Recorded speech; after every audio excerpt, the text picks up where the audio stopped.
Morning, everyone. We're glad to have you with us this morning. My name is Jackie Prince. I'm a member of the Sunday Forum Committee. This morning's program is presented in collaboration with Plymouth's Racial Justice Initiative. Cody Bordeaux is our tech administrator who keeps everything running smoothly. Many thanks to them all. Just a few housekeeping items before we begin.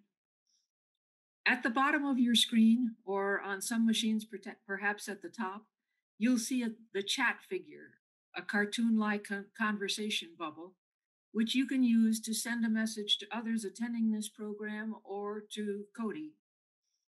Use the Q&A button to type a question in for the speaker, or click on the raised hand if you'd like to be unmuted to ask a question. And now I'll turn the mic over to Catherine Shreves from the Racial Justice Initiative, who will introduce our speaker. Catherine? Thank you, Jackie. I want to welcome everyone to this forum, and I want to introduce Shonda Smith-Baker, who's going to be our speaker. Shonda is, I first met Shonda when she was running for school board many years ago. She then moved to Pillsbury United Communities and worked there for many years. And her description on the Minneapolis Foundation, where she has been working as the vice president of community impact for the last 3 or 4 years, she oversees the foundation's grant-making programs. And she talks about how she has experience working with underestimated communities. And I want you to talk about that because somebody asked me in that description, what exactly does that mean? And I think when I was reading How to Be an Anti-Racist, that's the first time I saw that explained. So I want you to talk a little bit about that. One of the things that we asked Shonda to talk about today was the work that the Minneapolis Foundation is doing to rebuild Minneapolis after the riots this summer following George Floyd's murder. So on behalf of all of Plymouth, welcome. On behalf of the Racial Justice Initiative and my co-chair, Sonia Cairns, we want to welcome you and take it away. And I want to let everyone know that Shonda would love to have this be interactive. So she's going to talk in sort of segments, and after each segment, we'll have some Q&As. And Cody, let me know if I need to do anything differently as on my screen. Thank you. Welcome, Shonda. Take it away.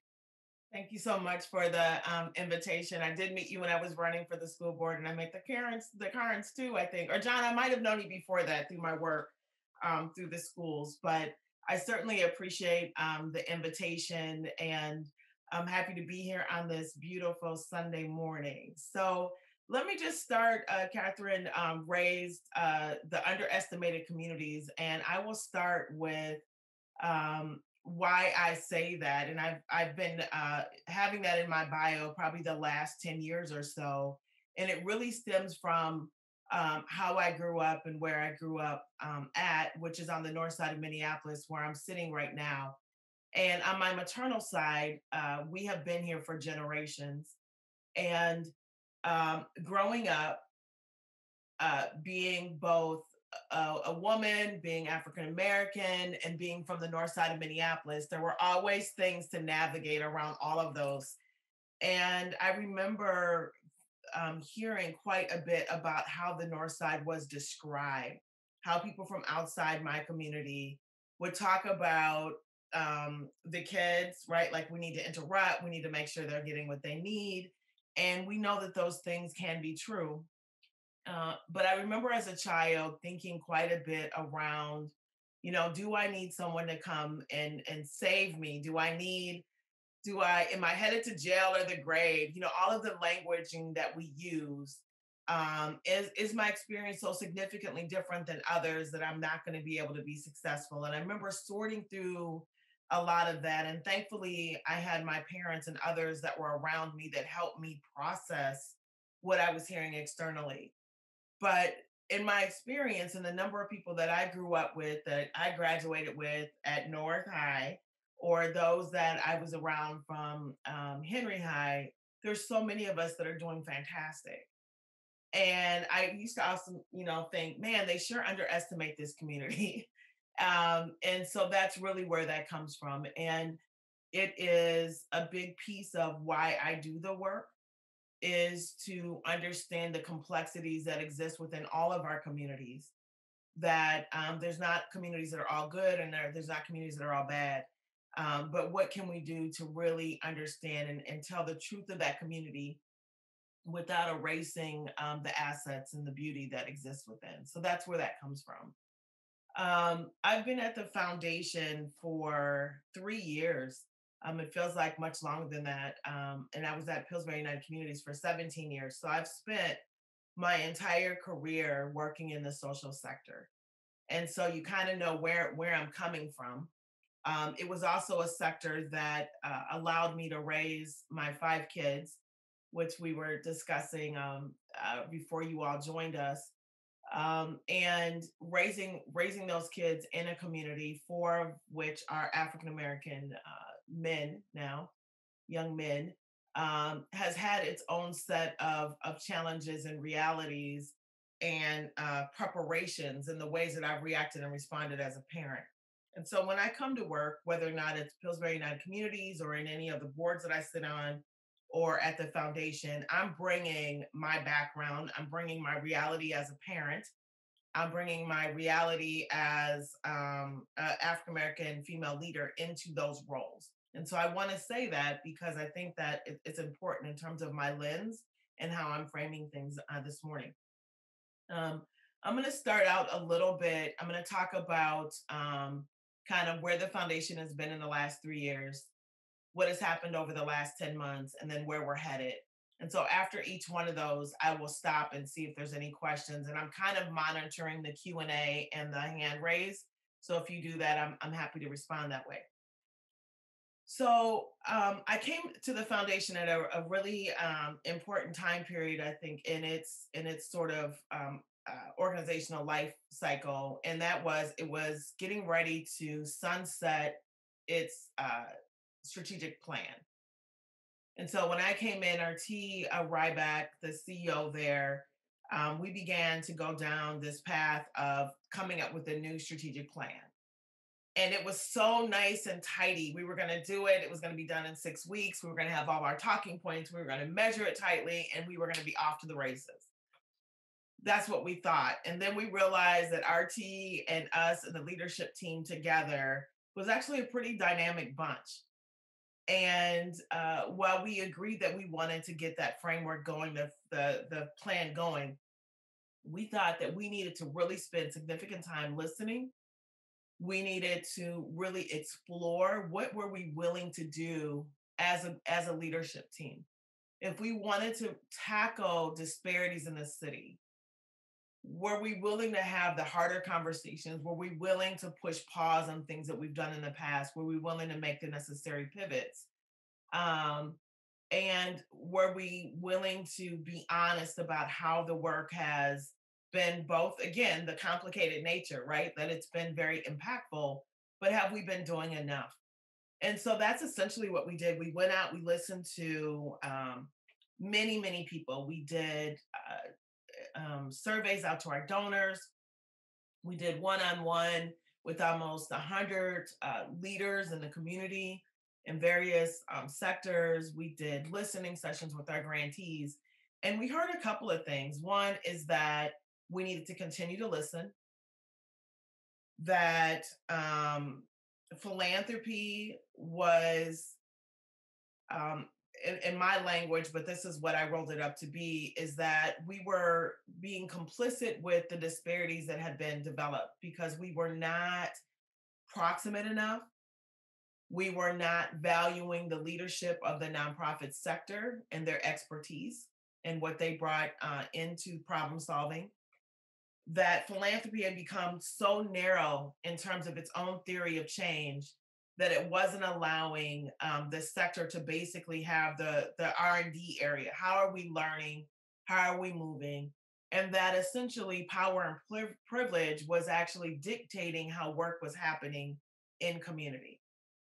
We learned that we weren't as accessible as we needed to be. And that largely had to do with our donor advised funds in the community foundation. We have our unrestricted grant making, and we have our donor advised funds. And so There's a lot of sort of debate on donor advised funds and are people holding dollars. And so that came through in terms of how we were being interpreted by community. So we went out, we took that information, we took our donor information, and the information we got back from our donors were that um, they didn't want to just have a fund, but they wanted an opportunity to be together, to grow in understanding the issues together. They wanted to bring voice to the work.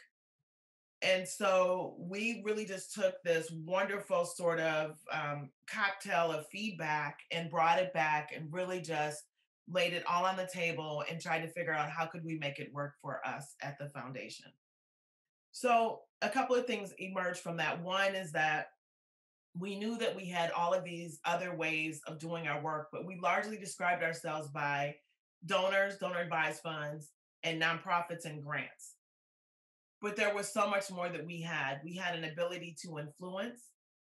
We have an ability to do policy work. At a community foundation, we can actually have lobbyists.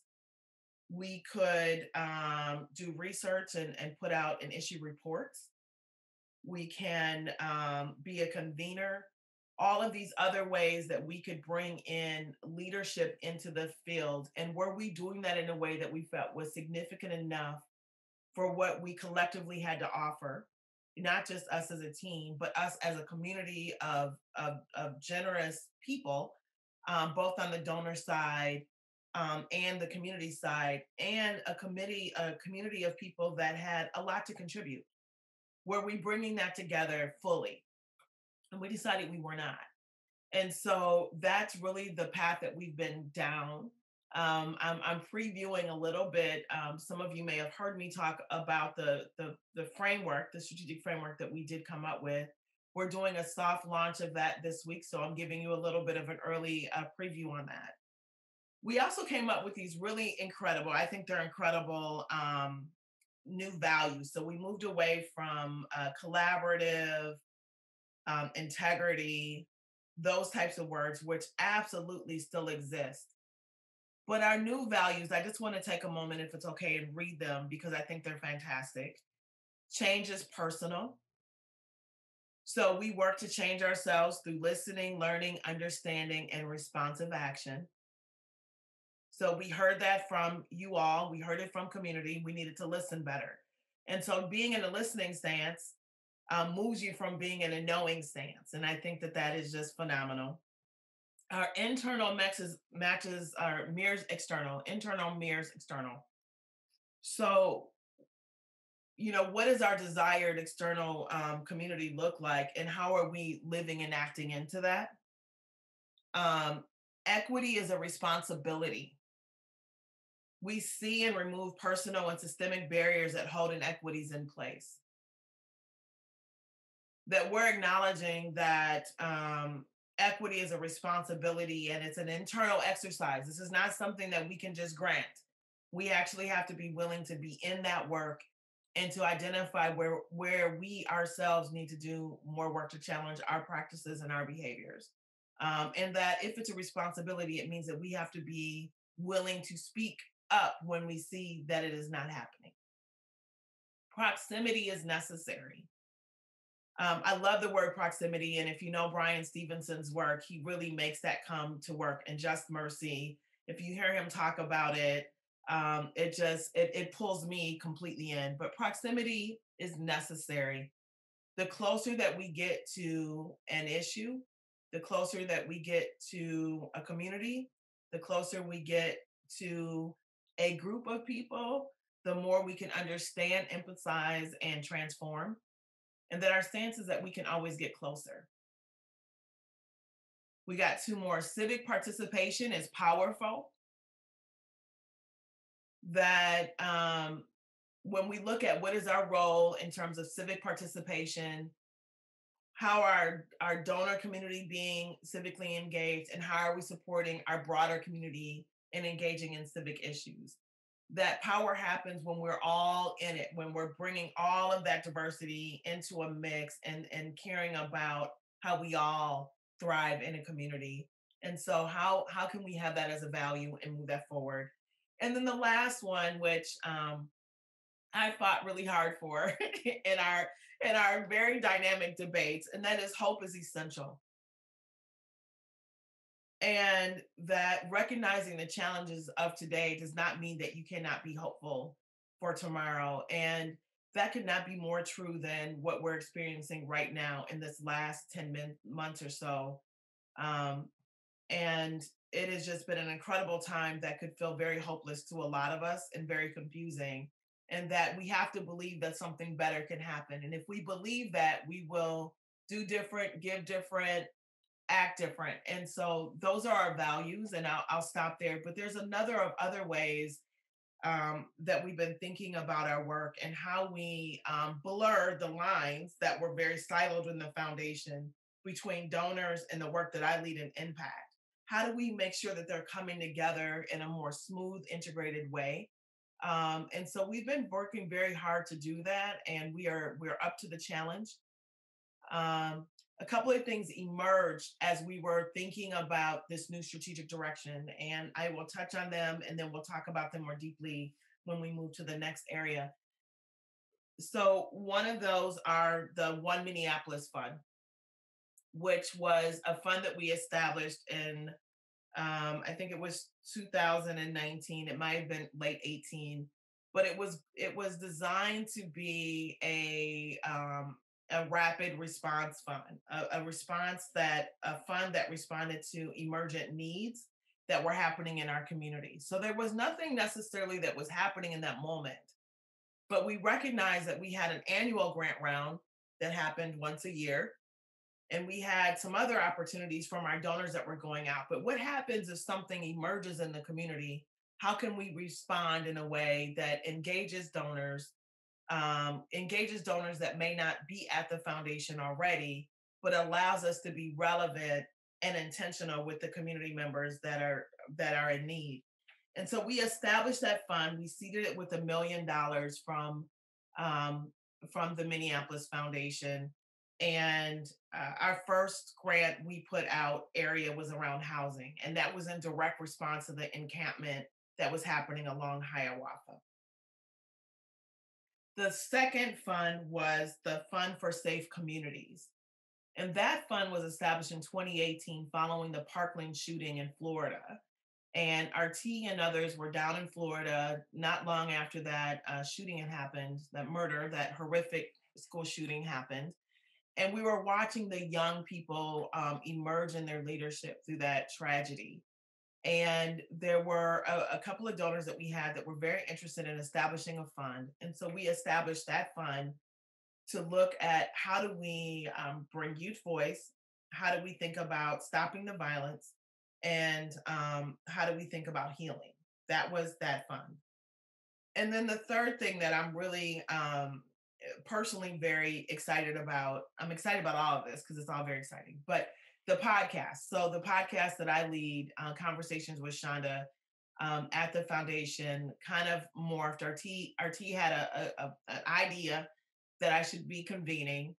And that idea went to what I think is a really strong strategy that aligns with me so personally.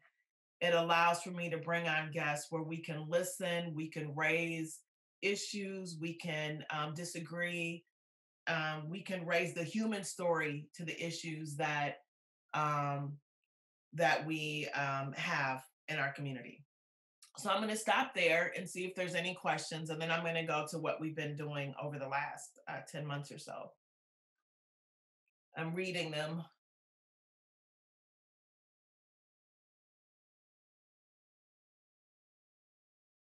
So Karen's question, change is personal. Plymouth Church wants to be an anti-racist church. We struggle with how to do that ourselves rather than asking our neighbors. And I think it says underestimated communities to teach us. Do I have recommendations? I do think that being in relationship with people and issues, I've been really inspired by the work at the church that you all have been doing. I know you were going to bring in Richard Rothstein, The Color of Law, like just understanding how policy has shaped the outcomes that have created these underestimated communities and the biases that go along with them. I'm a believer that the more you learn, the more you feel equipped to be in relationship and to ask the questions that you have been perhaps afraid to answer, or to be in spaces that you thought you might be rejected by. And I think the more we understand each other, the more that space, the grace, the opportunity opens up. Um, this is messy work. And, I'm African American, but I also represent an institution that has not always been accessible. And so there are spaces, even in our community, where people are second guessing my intentions because I'm representing an institution that maybe they have seen not be as open as it ought to be.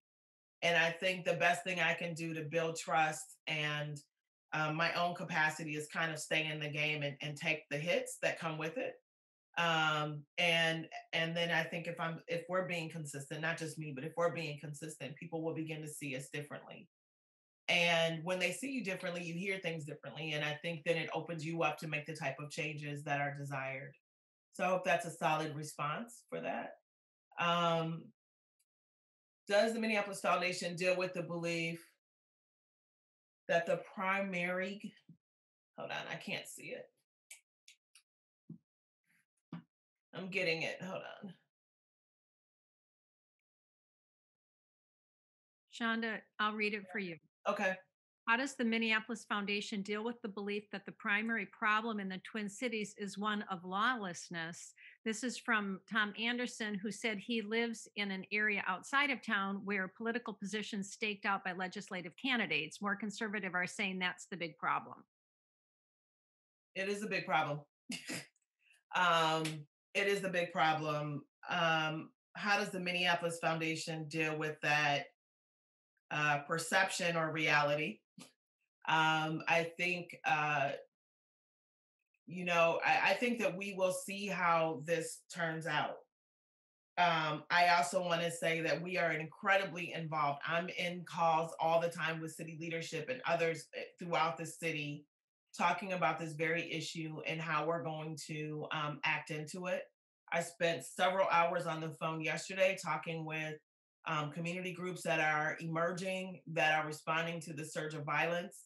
They are talking about the barriers that they are having, what they're seeing on the ground. I've been talking to them about what they need. What do they think the city is missing? How do they think we could be supportive? And what the road ahead is. I've also been talking to national experts at John Jay College, at Yale, NYU, Cities United, which is we're a city that has opted into that under Mayor Hodges, where there's a number of mayors that are looking at how we reduce violence in brown and black communities. So I've been talking with them quite a bit. This is something that we're all going to need to be in, right? It feels very, very uncomfortable what we're sitting in right now, and it feels like the political leadership is definitely not in agreement with where many of us are in community about what needs to happen. Sonia, yep. Shonda, I hear about the work that you and the foundation are doing and the connections you're making with experts. Um, how much are you able to uh, affect or influence city leaders, the council, the mayor? Are they hearing? Are they interested? I don't know. That's a good question. What I will tell you is I've also talked with some folks out of Ferguson, and one of them, Reverend Starsky Wilson, who just went to take over the Children's Defense Fund, and I spoke with him on the podcast as well. Out of the Mike Brown police murder homicide, there was a Ferguson report. And in that Ferguson report, they said we have to move beyond the appearance of action. And I think right now we're sussing out where's their action and where's their appearance of action. where are there going to be things that are going to be sustained and where are there things that are for sort of political appearance. Um, and what I have to believe, right? My hope is essential. It's a big piece of who I am. Is what I honestly believe is that every single person in leadership wants our city to be better. I think that we are in some uncharted territory where people have really been fed up on some cases, especially with our more activist leaning politicians that and I understand this perspective. I may not agree always with the outcome, but I understand the perspective, which is um, reform has been happening for 400 years, right? Like we've been reforming in these little small paced ways that have not produced the type of progress that it should in our communities. So why should we trust the ways and the methods that we've done it in the past? Like we need to be more radical. We need to be um, less compromising in the belief that we deserve better. And so the path, I think, is at the question, but that feeling of frustration that that communities have been just pounded on year over year over year, I think that's a very real thing, and I understand where that's coming from. And so, I am hopeful because we cannot stay in this place much longer, right?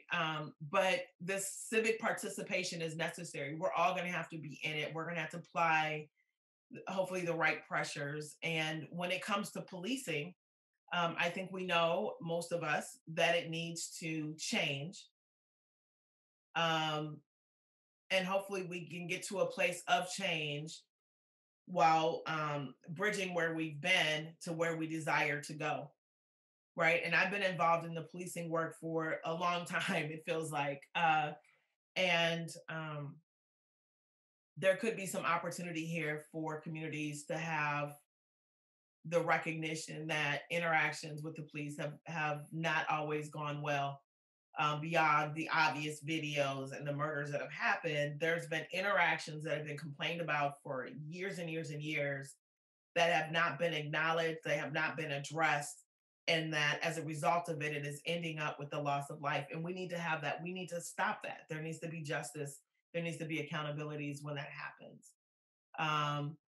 There's a range of how people sit in that. And at the foundation, we are not in that abolitionist camp. We understand it. We may even support it because we believe in the diversity of thought being in the argument. We don't think that one group or another group should drive all the decision making. Yeah, John? It seems to me that making progress requires some connection consistently with the leadership of the Police Federation. What I've seen, I guess the way I see it is that we've known about the crime and criminal activities for years. I can remember paying some attention to that when I was on the city council 51 years ago. But so we've got a clearer information about what's happening. At the same time, the Police Federation's interest in changing behavior has gone the other way. They're less interested, and particularly with the leadership they have now. But are there any connections, quiet or otherwise, with the Police Federation to try to get them into the game on this change issue? Yeah, there are some quiet activities that are happening around that. Whether or not they'll be in it or not, I don't know. But when I look at criminal justice reform, or when I look at police reform, or if I look at the catalyst of how we got into where we are in this space right now,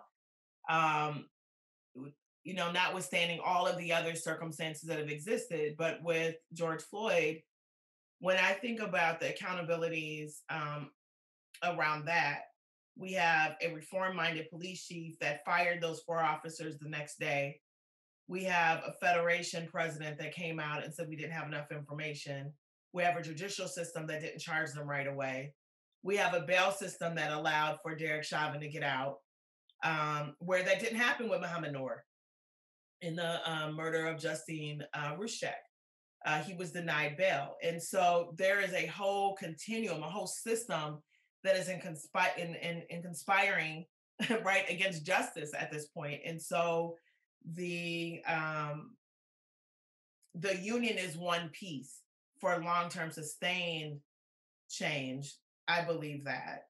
Um, but in terms of justice, there's so many other pieces, the BCA and the way that is handled. Um, and so for in my mind, simply reforming the police department, even if you had 20 officers and they were all named Derek Chauvin and they were going out doing this, we're still in the same situation because of his rowdy behavior on that police force that had been documented. And I think that's where the problem is where can those early interventions happen?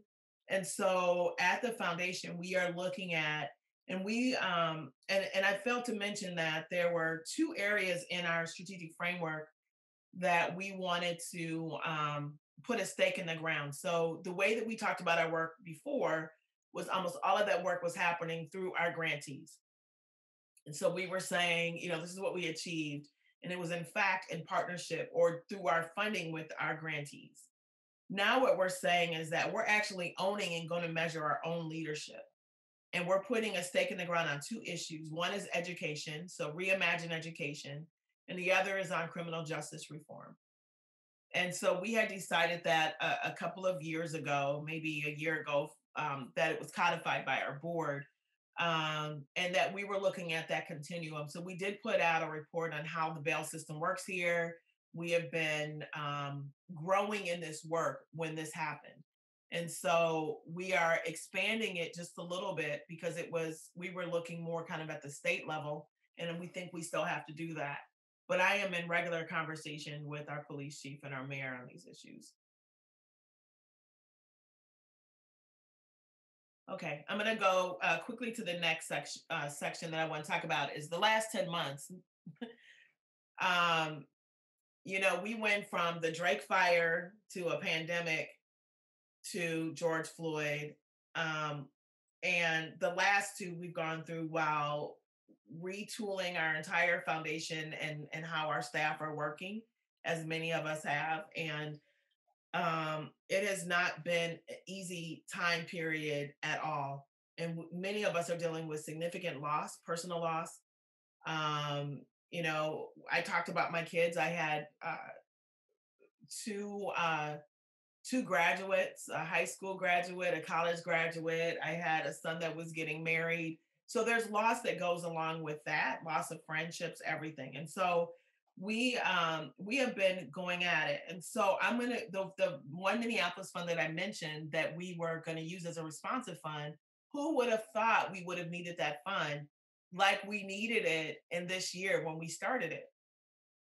So we seeded that fund with $1 million. The pandemic hit and we said, hey, community, we need resources to get out to address um, this work that is going to be needed in our nonprofit. We need to make sure that the infrastructure, the safety net is secure for our families.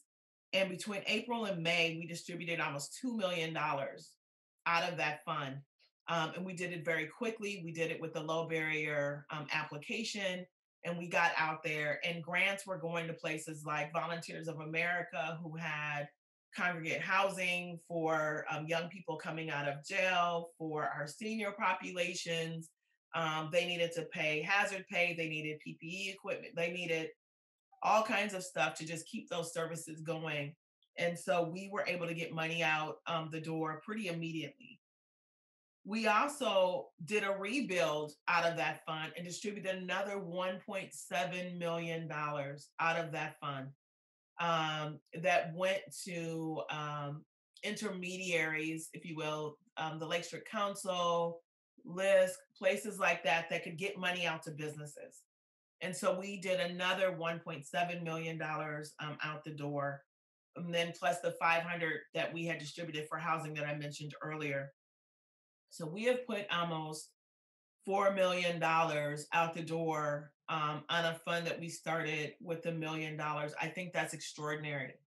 And we are still raising dollars. And as the money gets raised, we get the money right back out to businesses and nonprofits that are suffering, that have been suffering from COVID, and then those that have been impacted by the civil unrest.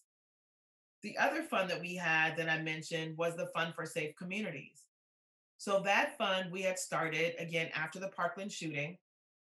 Then we got an infusion of cash, $2 million into that fund when the city council negotiated with John Rushtek, Justine Rushtek's father, in that settlement agreement where they got $20 million, the most ever in the country, for a police involved incident, deadly incident.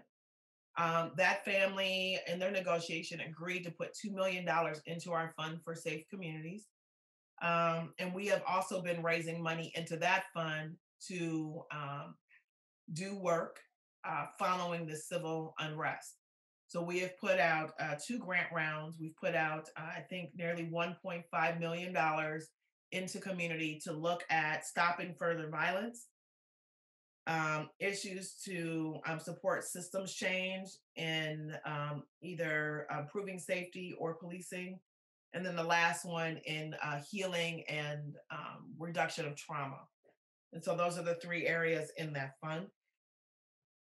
In addition to those 2 funds, we have been part of the Minnesota Council on Foundations, where they put out an additional $5 million. Joanne Stately on my team is sat there as a decision maker. We also have a partnership with United Way and the St. Paul, Minnesota Foundation, where we put out an additional $2 million for rebuild efforts. So we are squarely in the middle of those things. We know that that it's complicated. We have a lot of our businesses, especially the smaller people of color led businesses, they may not own property, but they own the business inside of property. So there's a lot of things that we're moving through and learning as part of that process. But I can tell you, just getting feedback on, I was able to replace my inventory and feed my family is the stories that we're hearing back. And again, it's not just helping the business rebuild, it's having people be hopeful that they can rebuild because they see the broader community that cares about the stability of our community and the stability of their businesses. And so that's been really incredible. So I'll pause there. I know we have about 10 minutes, but I'll pause there and see if there's any questions about any of the work that we've been doing, either on the civil unrest or the pandemic.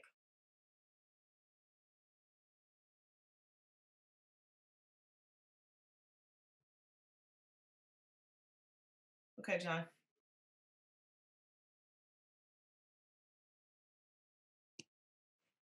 In your solicitation and response to RFPs and grants, is there any effort or has there been any success in getting a grant design that includes the Police Federation and others to talk quietly and off the record about the changes that might be necessary?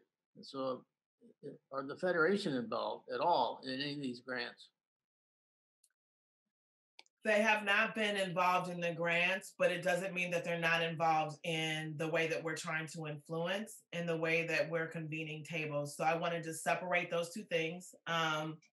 We have been on a very deliberate path, again, including some of those national partners to inform us, to look at what best practices have been in some of the other negotiations that have happened with police Federation contracts.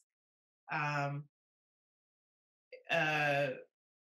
what I will say is that I'm open to ideas, and we're actively fundraising on a national level to support our work because for us to be in the work as deeply as we need to be, we need some resources to staff up, which sounds crazy for a foundation to need that, but we do. And so we have gotten a fairly good response in that way for us to deepen what that might look like, John. But if others have any sort of feedback on what that might look like, and we're certainly willing to convene and to be part of that mix in a more public way, I'm absolutely open to that. Yeah. So the last thing, where are we headed? And so John has helped me kind of move into that area. And where we're headed is just to continue to deepen our work around criminal justice reform. Our goal is to reduce the prison population by 20%. We also know that that goes into over policing in community, and over policing allows for bad policing interactions. And so I have an intern that I hired, a fellow actually, Brandon Williams, who graduated from Augsburg, I think in 18.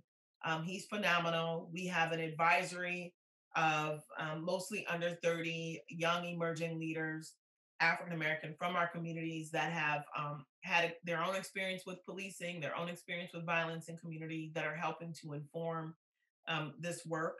So we plan to sit right in the pocket, as they say, on this work and go as deep as we can in supporting us getting what we need on the back end.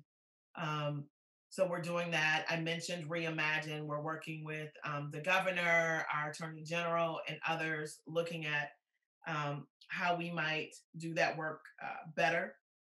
We convened 1,500 young people at the convention center and had them do some design work around the future of education.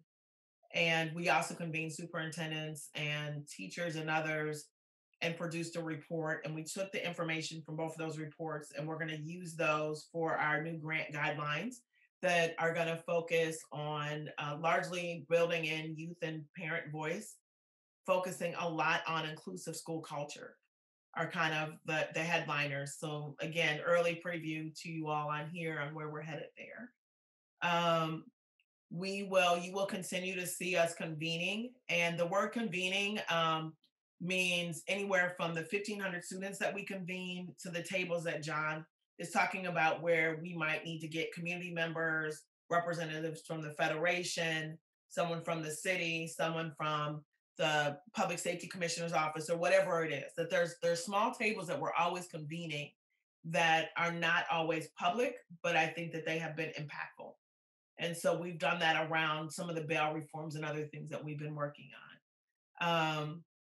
We are looking to find ways to engage our donor community around issues to help with learning, getting more proximate, getting advice. And so if those listening have ideas about what that might look like, um, I would love those ideas. One of the things that we were going to do this year actually was to open up an immersive experience for 20 donors or so to go down to Alabama to the Equal Justice Institute. We were going to go down there together in this curated experience and learn together, and then come back and do work together. And COVID put that on hold for us. But those are the types of things that we're thinking about doing. So I invite everyone to sign up for the podcast or for those experiences. And we want those experiences to be designed and informed by what people are interested in. So if you wouldn't mind giving that back to me, that would be fantastic. So Tom says the foundation has $90 million in assets and $70 million in annual grants. Does the share of grants for racial justice seem sufficient? No, it does not. And what I would say to you is that the majority of those dollars are sitting in donor advised funds. They're not dollars that we necessarily control as a foundation. Those are dollars that donors that have their funds there, people that have their donor advised funds there. And so in this last year, with the pandemic and with the social unrest, we have seen unprecedented numbers coming out of those donor advised funds into the communities that need them most. And I hope that continues, and that it wasn't a trend, because this year has been so extraordinary in all the wrong ways, that hopefully next year and the years after, we could see the impact of putting dollars in community, and what catalytic opportunity there is with that, because we know that money doesn't solve it, but we know that it can catalyze action and seed really significantly impactful efforts. And so that's what we're hoping. But I think for us, we function differently than a private foundation or a family foundation, where we are in fact putting out closer to 11 or 12% of on an annual basis. But most of it, Tom, is in our donor advised funds. And so we have been thinking about how we have conversations to encourage folks with funds to put more money out on an annual basis. The next question, let me read it from Anne. Will the foundation get involved with the specifics over policing like traffic stops? Yes. So traffic stops and some of the other inequitable behavior of officers. We are looking at that. We're looking at reports. So, pretrial justice is one of them. Fines and fees is another one. Probation period is another. The data is showing that there's a number of people, even maybe the majority of the people that go back to jail are not because they've reoffended, it's because they violated probation. And that probation violation could be something as simple as not notifying their PO that they're going to their grandma's funeral in Chicago. And that by simply reducing the standard from 10 years to 5 years, we could have significant impact on that. And so, point being, and as I think you're talking about the initial interactions, we are looking at the entire continuum. And in some cases, it may not be where we put our leadership, but it might be where we put our resources um, to have influence over or to have someone focused on what that looks like, supporting the ACLU and others that are looking at those issues. Um, okay, I've got 4 minutes. I have a question that is completely off what you've just been talking about. Okay, go for it. So, one of the things that I've always wondered about with the donor advised funds is that so much of the education money goes to alma maters, which are mainly Ivy League. And there was an article in the New Yorker a few years ago about the difference in endowments of the historically Black colleges and universities, their endowments versus the Ivy League endowments. And I wonder if there's been any effort on the part of the foundation to encourage either matching your donation with your alma mater with some of the HCBUs, or any thoughts about that?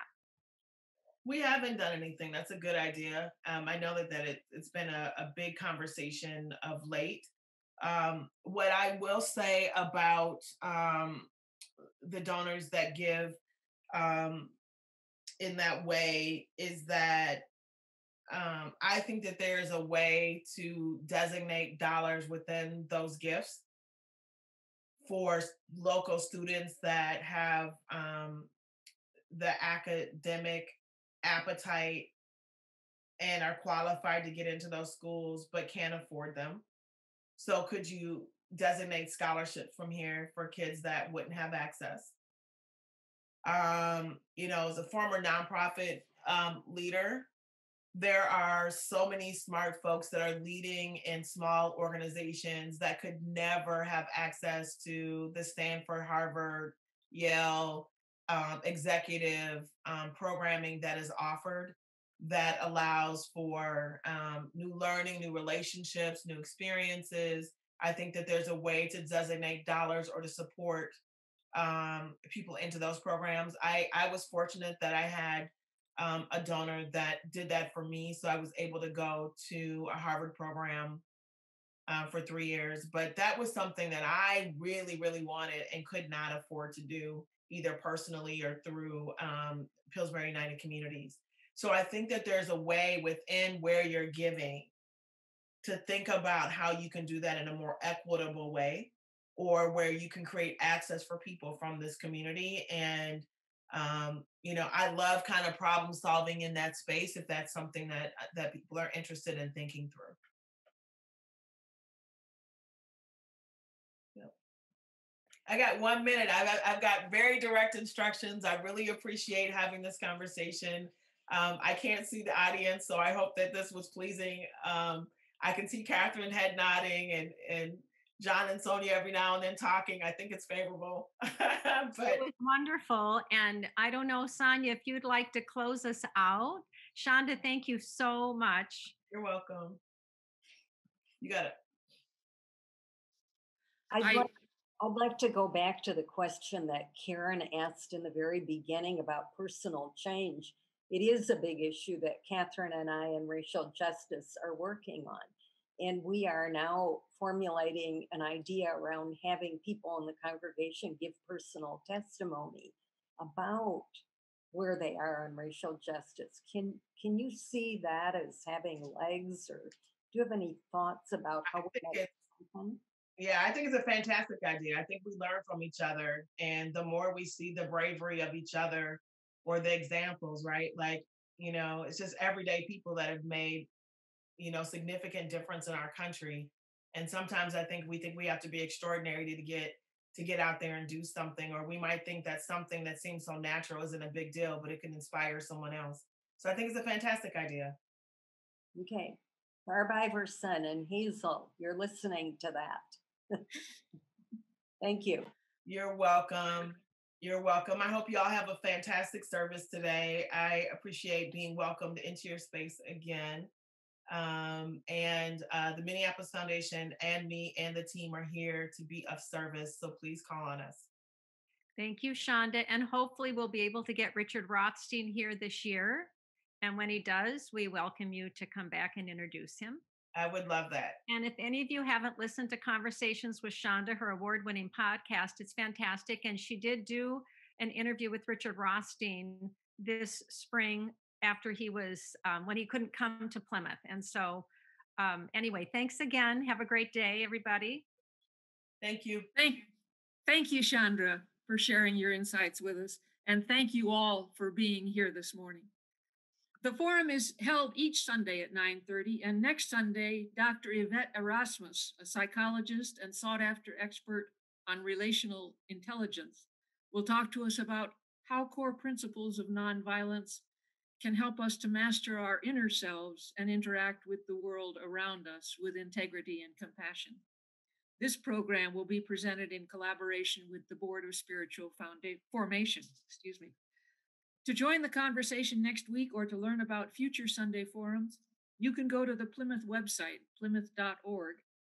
The forum is the first item under the Explore tab and lists all the programs for the fall session. At the top right of each week's description is a Join the Forum Here button. Please be well and enjoy the rest of the day.